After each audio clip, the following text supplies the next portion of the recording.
Welcome to the Authority File. I'm Bill Mickey, your host and the editorial director at Choice. My guest, Bryan Keene, has edited a new book from Getty Publications called Toward a Global Middle Ages, Encountering the World Through Illuminated Manuscripts. Yes, it's a richly illustrated volume of manuscripts from the period between 400 to 1600, but it's oh so much more than that. We easily could have recorded 4 episodes about the title alone. The words Global, Middle Ages, and Manuscripts are each weighted with their own scholarly backstories and are now subject to a host of new research opportunities and context. It's this contemporary perspective that Bryan brings to his book, which features an incredibly diverse and multidisciplinary group of scholars, each contributing an essay that expands the field of manuscript studies and explodes the notion of a Eurocentric medieval time period.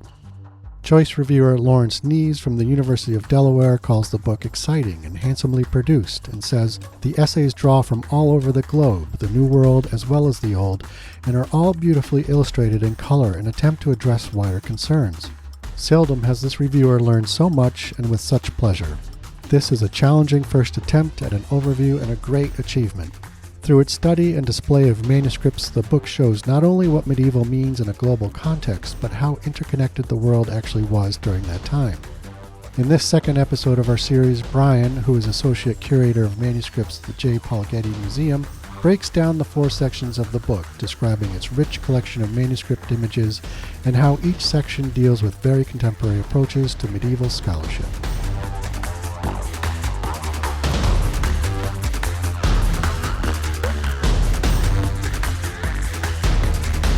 I kind of want to get to talk a little bit about the sort of organizing principles of the book in terms of maybe starting with how you arrived at the 4 sections, mapping, intermediality, identity, and itineraries. Absolutely. That actually came about through the peer review process. The book initially was going to be arranged geographically with a section that looked at Europe and the world, Africa and the world, Asia and the world, and the Americas and the world.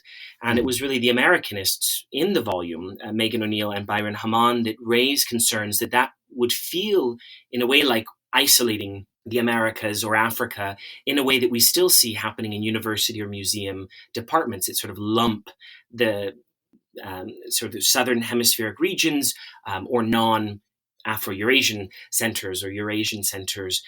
It was one of the peer reviewers whose identity I'd love to learn, who suggested really a section on intermediality to look at those relationships between books and other media, as well as identity. So those 2 sections came about through the peer review.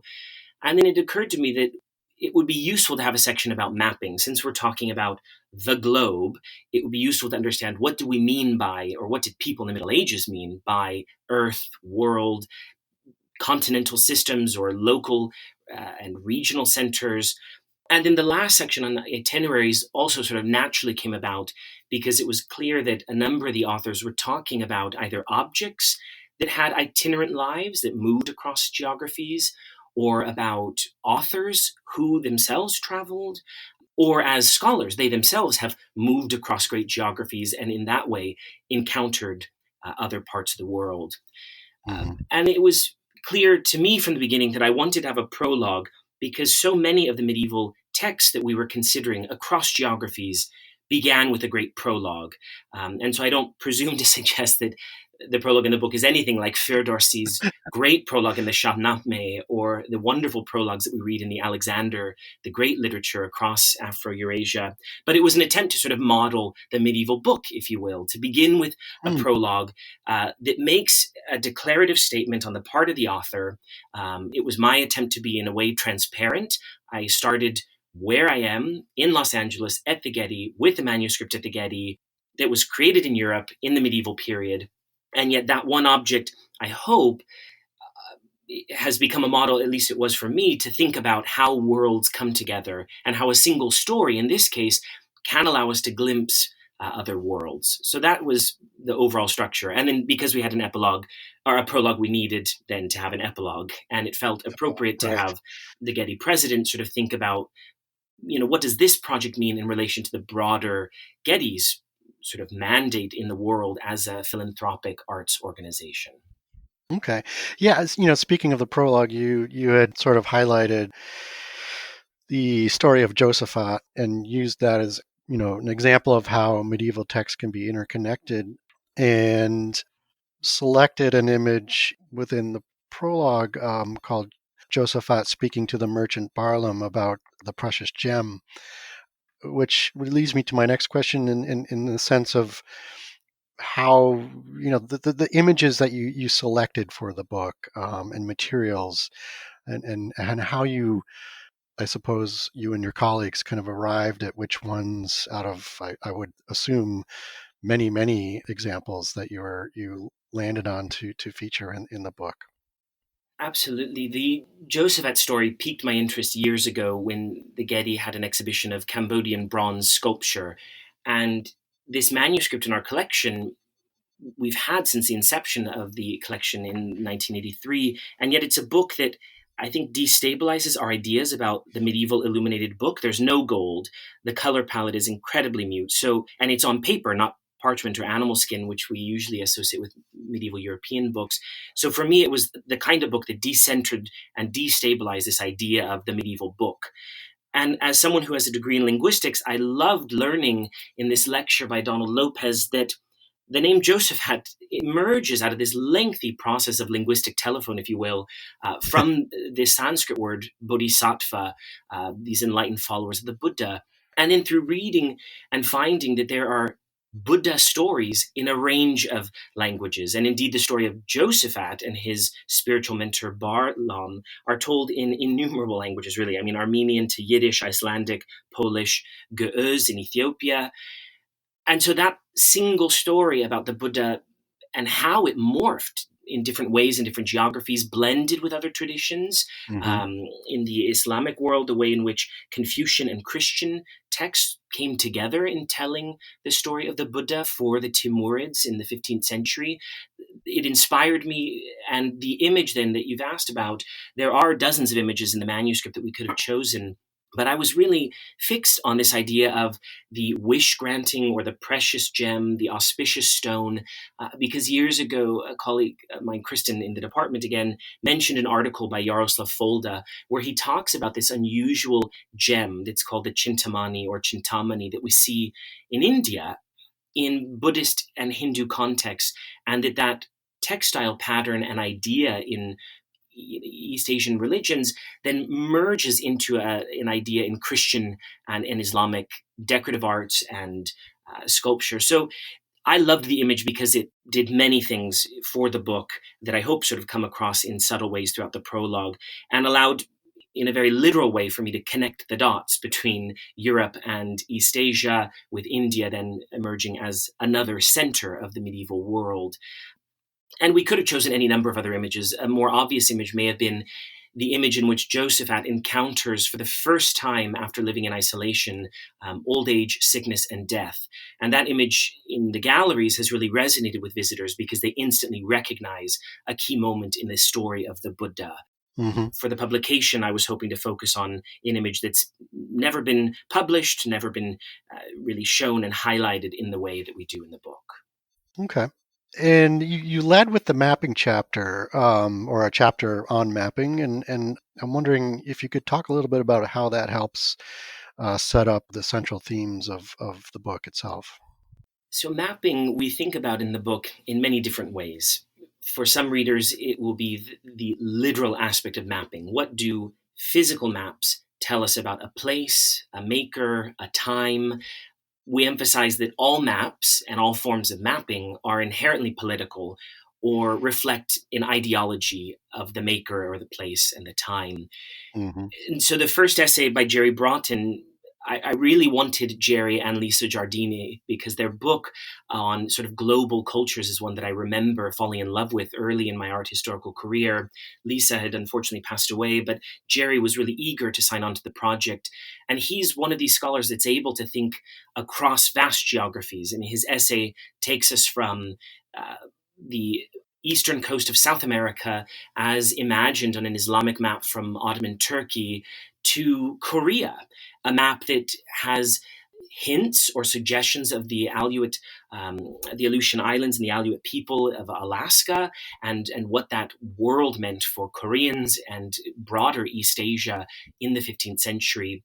And then also, of course, included maps from the Islamic world, Europe, and hinted in his wonderful way about maps as reflecting worldviews.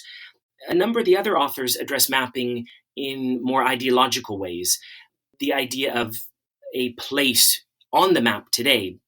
How does Ethiopia, for example, fit in the medieval context of global networks? And then where does medieval Ethiopia fit in medieval studies today? That's what Susan Akbari accomplished. And she was another one of these authors that I really wanted to work with from the beginning because of her incredible work in our field.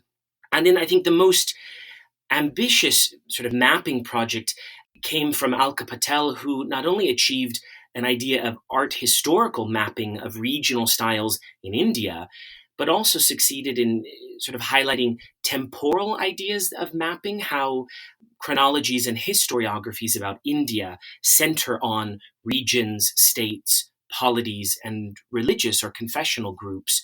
And I have to admit, that's one of the most difficult essays in the book to read because it's filled with such incredible detail on a number of levels. What does the book mean? What does India mean? What does all the moments in Indian history mean, in especially the modern period? And then Byron Haman was thinking about how do the Americas and the book fit in a broader medieval context? And Byron was one that also helped us think as a group of authors about where does the Americas fit? Does it really fit in this idea of a medieval world? Or should we think along hemispheric lines where the Americas are seen as separate or isolated? And then we read with Alex West and Asa Mittman, again, other ideas about places on the map and modes of mapping. It just felt like we need to begin somewhere. And as we see the book as a kind of road map for our field of book history or medieval history or global medieval history moving forward, we needed to ground the readers in some sense of place and space. Right. So it sounds like, the contributors may have been in touch with you and with each other as you were creating each of the sections of the book. Is that correct? Or how did you coordinate the contributions in a way that sort of, as you've just described, takes such interesting angles on mapping, for example, and making sure that all of these contributions kind of had I suppose, a cohesiveness to what you were trying to accomplish for that section? Well, once we decided upon an author list, 26 contributors is quite a lot. So the earliest correspondences with all authors CC'd included the tentative table of contents and then tentative image lists, which was one of the early requirements for the project, that the authors sort of agree upon a selection of images for their essay and share those so that we could then look across all of the images and see where there might be opportunities for comparative or connective approaches. And I have to say, the authors are so good at finding ways to call out points that would be emphasized in other chapters at that early stage, really just knowing what the other essays would be about from titles and images. Yep. And then as the essays came together in more their final forms, I shared the essays and those early edited versions. And that was really a moment where the authors could see, well, I think actually you have me in this chapter or this section of the book, but it seems that I'm actually going to take it in a different direction and would be better suited alongside other authors. Mm-hmm. So there was a lot of that sort of open dialogue, and I was very willing to be corrected or challenged even about where things were placed. There needed to also be a balance of the longer format essays and case studies, which were shorter focus pieces in each of the sections, so that no one section was entirely case studies or entirely full-length essays. So I did work very closely with my collaborator, Morgan Conger, who's senior project specialist at the Getty, to make sure there was that balance as well in terms of length and tone, so that if in a classroom setting, one were to assign a single section, there'd be a kind of balance in length and tone.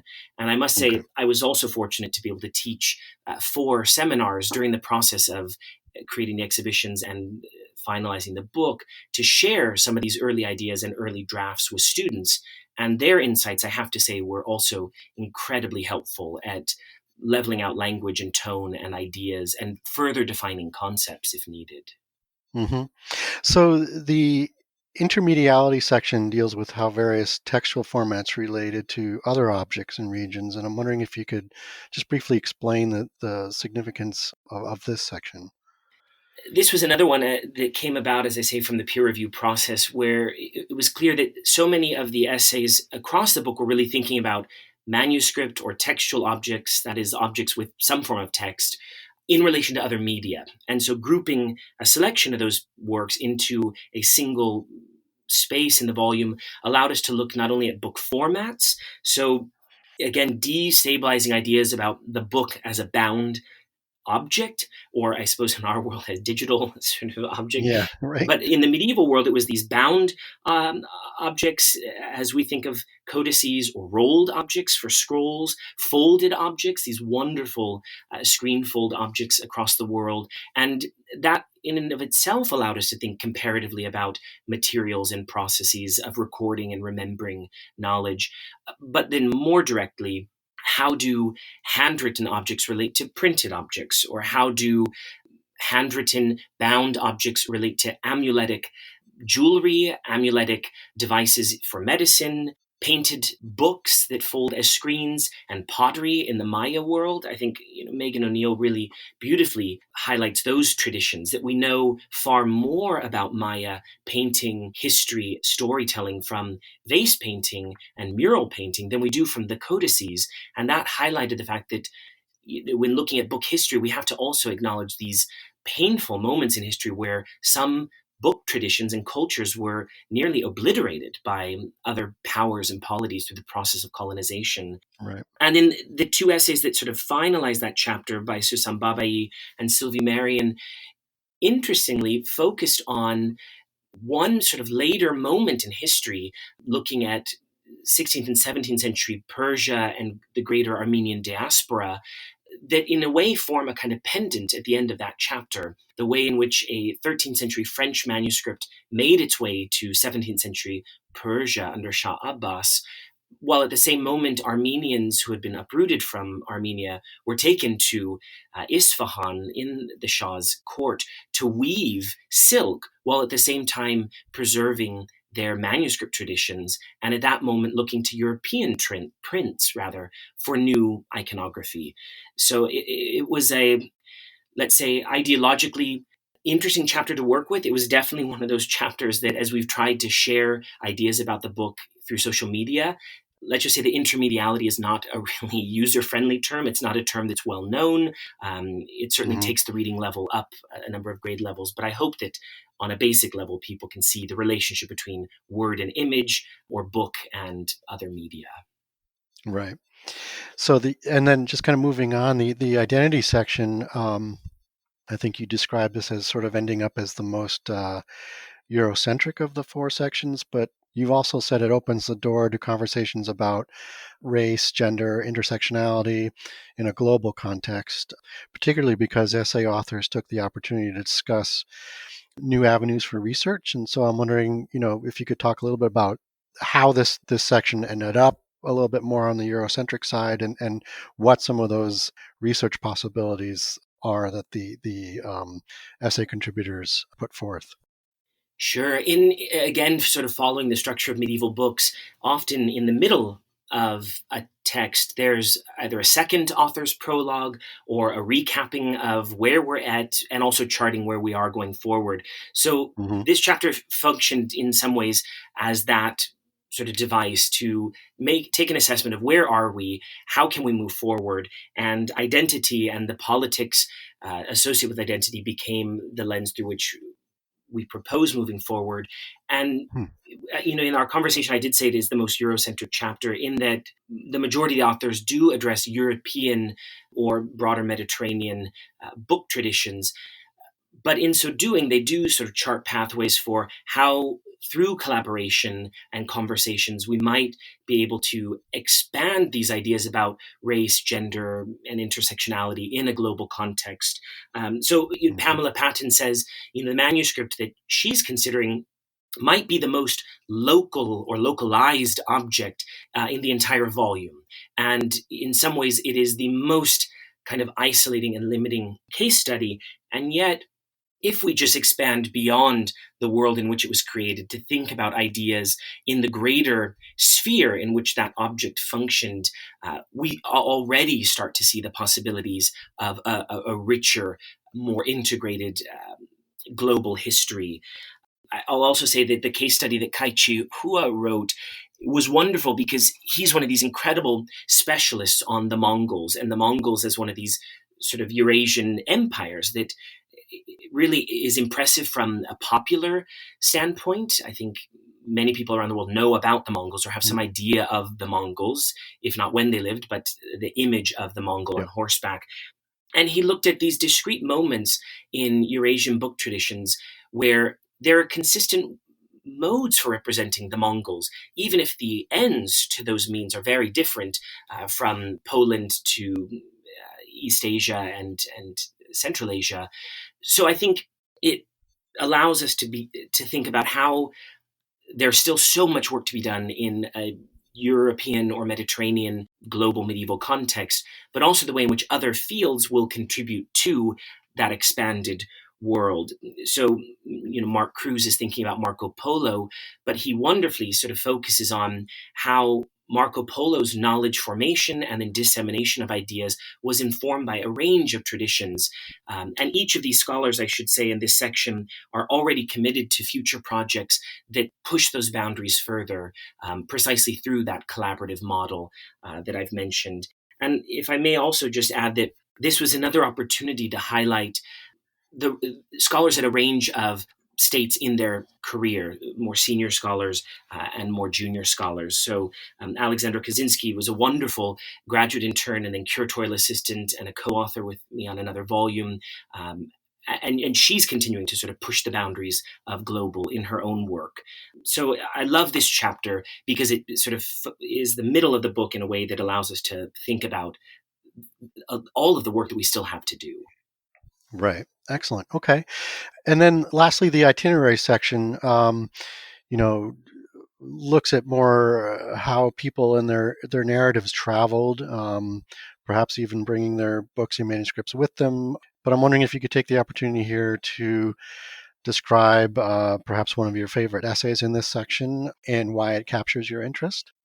Sure. So, we begin the book with mapping, and it felt then appropriate to end with itineraries so that we're not only thinking about these journeys and people that have made great journeys, but how we as readers, I hope, are then going to embark on our own journeys, go out into the world. And one of the metaphors that's used in the penultimate essay in this section is the essay by Melanie Holcomb and Elizabeth Eisenberg, where they discuss this idea of reading as a form of travel and use the line, "You can travel while standing still." Mm-hmm. And I love that idea that in some ways, all of these book traditions allowed people to cross boundaries, cross distances, encounter new ideas and people without ever leaving the seat of their home or where they're reading the object, which I think will be the case for many readers of the volume. And even for myself as editor, I've not visited nearly half of the regions that we describe in the book, and it encourages and inspires me to think about the possibilities of travel and encounter. And it also then highlights, of course, the fact that books travel with Jill Kasky, or that ideas travel both in book form and in oral tradition, word of mouth, as Michelle Craig highlights, but that books can't always be trusted. I mean, we read ideas in books, but that sometimes books and the images in books take liberal departures from the source material, which Bindu Goodday sort of highlights in her essay. And then Reagan Martin ends with this idea that when people travel, there's this idea of souvenirs, memories, literal memories of a place or time. Some of those memories become embedded in books. Others are only glimpsed through fragments of the past. And so I think it became a nice metaphor for ending the volume, that all of us reading this book are taking journeys, if you will, while standing or sitting still.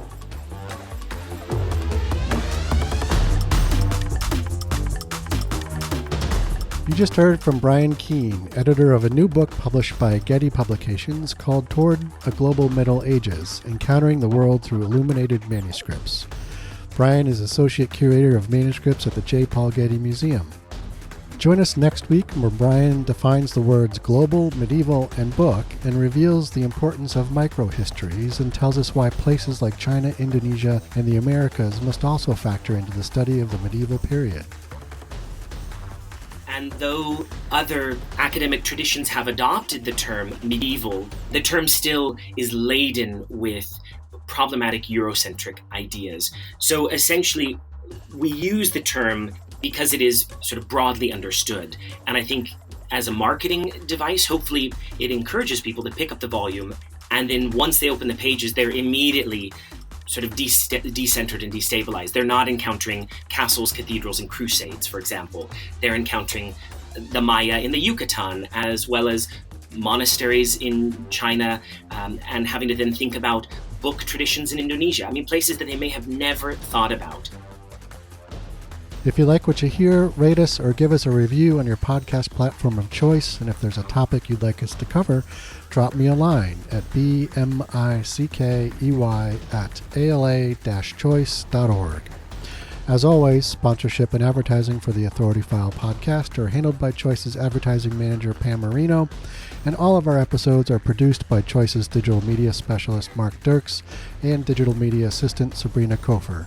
That's all for this week. Thanks for joining us.